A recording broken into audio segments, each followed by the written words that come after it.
debate as to what our producer smells like, as well as the latest around Jerry Jones. He said the quiet part.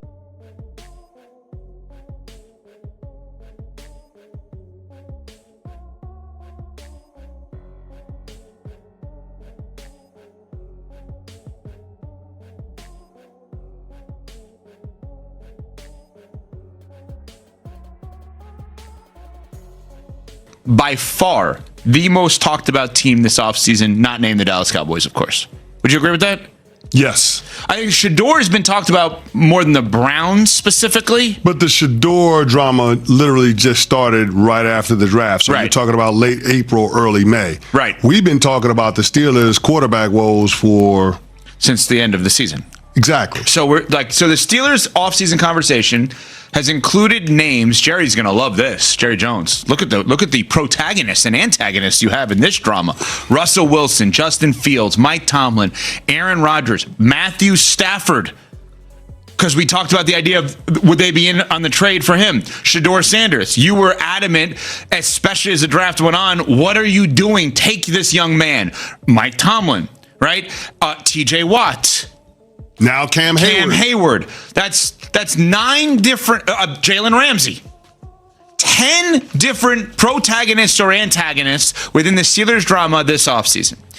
And that led us to the conversation as to which of the 2 biggest characters within the Pittsburgh Steelers is facing the most pressure heading into the season, Mike Tomlin or Aaron Rodgers. And interestingly enough, both you and Pat Costello, producer here on Unsportsmanlike, both believe Aaron Rodgers is heading into a freebie season, a nothing to lose season, but for different reasons. CC, I'm gonna make an executive judgment here. I'm gonna go with you first and then Pat on this in terms of who to have more airtime. I'm gonna go with you over Pat. Pat's making a lot of appearances these days, but I think we should go with you first. Okay, well, here's my logic behind why Aaron Rodgers has a free role this year.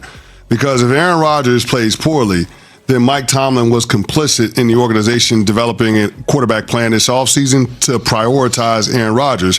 We also know that Mike Tomlin's handling of Justin Fields being benched during the course of last season was a part of the impetus for Justin Fields to spurn them in free agency and sign with the New York Jets.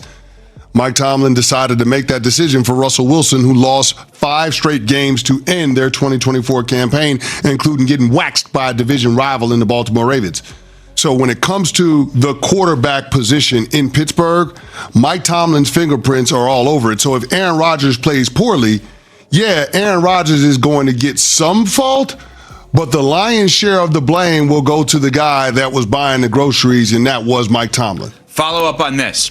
Your assumption based on the last 3 years is Aaron Rodgers is not going to be the Aaron Rodgers we're used to seeing. So if he's the same guy that we've seen the last 3 years... You mean the guy that we're used to seeing last year with the Green Bay Packers and the 2 years with the New York Jets? Correct. If he's that guy, your point is not even to go after him. It's that's what he is at this point in his career, and that's what every quarterback not named Tom Brady is at this point in their career. Why did you think it was going to be different? So in many ways, you have been critical of Rodgers. I've been critical of Rodgers. What you're saying is actually a defense of Rodgers. Don't ask him to be something he's not, and don't expect him to be something no one is outside of Tom Brady. But not just that, though, Evan. The guy just got there in June. It wasn't as if he was in the Steelers offseason program and they were building toward this the entire spring. He just got there in June. And he's going to be a 42-year-old quarterback this upcoming season. Why would you think you're going to get a better version of him this year than when he spent all of last year participating in the Jets offseason program, saved the 2 minicamp dates when he decided to go to Egypt? Why would you think you're getting a better version of him this year? That doesn't make any sense. Mike Tomlin has been in the NFL long enough to know better. And that's why I say if this thing goes off the rails in Pittsburgh, which I think there's a pretty strong chance that it does, then the onus is on Mike Tomlin. All of the blame goes toward him. Mm-hmm. Thus a free ride. It's a free roll for Aaron Rodgers. Pat, you believe it's a free roll for Rodgers too, but for a different reason. Go ahead. I mean, not all that different. I agree completely with the negative part of it, where, like, if this goes bad, we don't expect Rodgers to be good anyway. So, like, okay, it's just on Mike Tomlin at that point. If it goes well, unless Rodgers somehow turns back the clock to, like, MVP Rodgers, which nobody's expecting. If it goes well and it looks kind of like it did last year with Russell Wilson, we're just going to go, Mike Tomlin does it again. It's another great Mike Tomlin year where he gets him into the playoffs. Aaron Rodgers is never getting the credit for this unless somehow he has a miracle season. I guess my question is, Pat, what's the pathway to the Pittsburgh Steelers getting to the playoffs, winning a playoff game without Rodgers playing well? They can't, but that's why I'm saying, like, okay. Even if it's Russell Wilson, right? If it's exactly the same as last year, but with Aaron Rodgers, then we're just giving Mike Tomlin all the credit. So wait, but it does. But you know what though, Pat, and I'm not saying that you're wrong, but what it does do for Aaron Rodgers is it takes a little bit of the sting off of the New York Jets stint, right? All of a sudden now, what happened at the Jets doesn't seem like it was all Aaron Rodgers' fault. Even though, from our perspective, he's the one that detonated the franchise that had a lot of promising young talent. So let's just use the numbers from last year. The Pittsburgh Steelers quarterback room had 21 touchdowns, 6 interceptions. Okay? Including the rushing touchdowns? No, I'm not. You should rope in the rushing touchdowns. Okay, so you want to do total touchdowns? Yeah, I think it's actually exactly the same. So it's 26? They had 20, I think 28. They had 28 total touchdowns, and Aaron Rodgers had 28 passing touchdowns. Okay, so let's run it back. 28 touchdowns, 10 wins, playoff loss. We say what about Aaron Rodgers?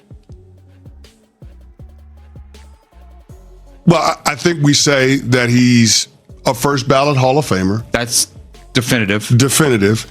And that what happened with the New York Jets wasn't all his fault. All right, Steelers Nation, this latest conversation from the sports media world has everyone talking about one thing. Is Aaron Rodgers really under pressure this season, or is Mike Tomlin the one with everything to lose? Let's break this down because the conversation gets to the heart of Pittsburgh's entire 2025 gamble. The national media is painting two pictures here. On one side, they're saying Rodgers comes in with nothing to lose, a free roll year. On the other, they're pointing out that Mike Tomlin's fingerprints are all over this quarterback situation, meaning if things go south, the blame could land squarely on the head coach. Here's the reality. The Steelers' offseason was a blockbuster drama.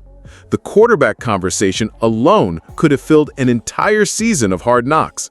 We went from Russell Wilson ending 2024 with 5 straight losses, including that brutal divisional beatdown by the Ravens, to speculation about Justin Fields, to even wild trade rumors about Matthew Stafford, and then the Rodgers bombshell. On top of that, names like TJ Watt, Jalen Ramsey, Cam Hayward, DK Metcalf, all swirling in the same storyline. You couldn't script a busier, more polarizing Steelers offseason if you tried. Now, the big debate, is Aaron Rodgers really under pressure here? Critics are saying no. Why? Because at this stage of his career, he's 42 years old, just joined the team in June, and hasn't had a full spring in Pittsburgh to build chemistry. If Rodgers doesn't light up the league, the media argument is, what did you expect? His last 3 seasons between Green Bay and New York haven't been MVP caliber. And outside of Tom Brady, almost no quarterback has dominated deep into their 40s. But here's the twist. If Rodgers does struggle, people won't just talk about the quarterback. They'll talk about Mike Tomlin's choices. This wasn't a front office decision made in isolation. Tomlin's track record with quarterback management, from benching Fields to hitching the wagon to Wilson last year to now going all in on Rodgers, is a major factor. And when you're buying the groceries, as they put it, you own the meal. If the dish comes out bad, the chef gets the heat. Let's also be real. This is not a development year. This is not a let's just make the playoffs and call it a success year. The entire reason Rodgers was brought in, along with big-name additions like DK Metcalf and Jalen Ramsey, was to win playoff games now. Pittsburgh hasn't had a postseason win since 2016. That's not a stat fans want to hear repeated. From a fan's perspective, here's where it gets interesting. Rodgers doesn't need to be 2011 Rodgers, throwing 40 touchdowns with pinpoint deep shots every week. What he does need to be is efficient, smart with the football, and able to hit explosive plays when the defense sets him up. That's the formula. Defense leads, offense finishes. And with this Steelers defense, TJ Watt, Ramsey, Porter Jr., Hayward, a loaded front seven, the opportunities will be there. One thing worth adding from recent reports, Rodgers has been vocal in camp, taking on a leadership role quickly. Multiple beat writers have noted that he's been running post-practice film sessions with receivers, including younger guys like Roman Wilson. That's the kind of off-the-field chemistry building Pittsburgh needs if they're going to make this work fast. And despite joining in June, insiders say Rodgers already has command of Arthur Smith's system. The bigger question is whether the offensive line can protect him long enough for that system to shine. And about Mike Tomlin, love him or criticize him, the man has never had a losing season in 18 years. That's unprecedented in the modern NFL. But for some fans, that doesn't matter anymore unless it's paired with playoff wins. This is the season where the standard is the standard gets put to the ultimate test. If the Steelers make a deep run, Tomlin will be hailed as the mastermind who pulled the right strings and got Rodgers playing just well enough to let the defense and skill weapons carry them. If they miss the playoffs or bow out early again, well, the conversation will shift from Rodgers' age to whether Tomlin's postseason drought is holding this roster back. Steelers Nation, this is where I want your take. Is this really a free year for Rodgers? Or is this one of the most pressure-filled seasons we've seen in Pittsburgh in a long time, with the head coach's reputation hanging in the balance? Do you believe Rodgers can still deliver at a high level? Or is this more about Tomlin proving he can take this roster from good to dangerous in January? Drop your thoughts in the comments, hit that like button if you're fired up for the season, and subscribe so you don't miss our next deep dive on Steelers training camp battles and roster moves. Because one thing's for sure, whether you think it's Rodgers' year, Tomlin's year, or both, the 2025 Pittsburgh Steelers are going to be one of the NFL's most watched stories, and we're going to cover every moment of it right here on Steelers Nation Wire.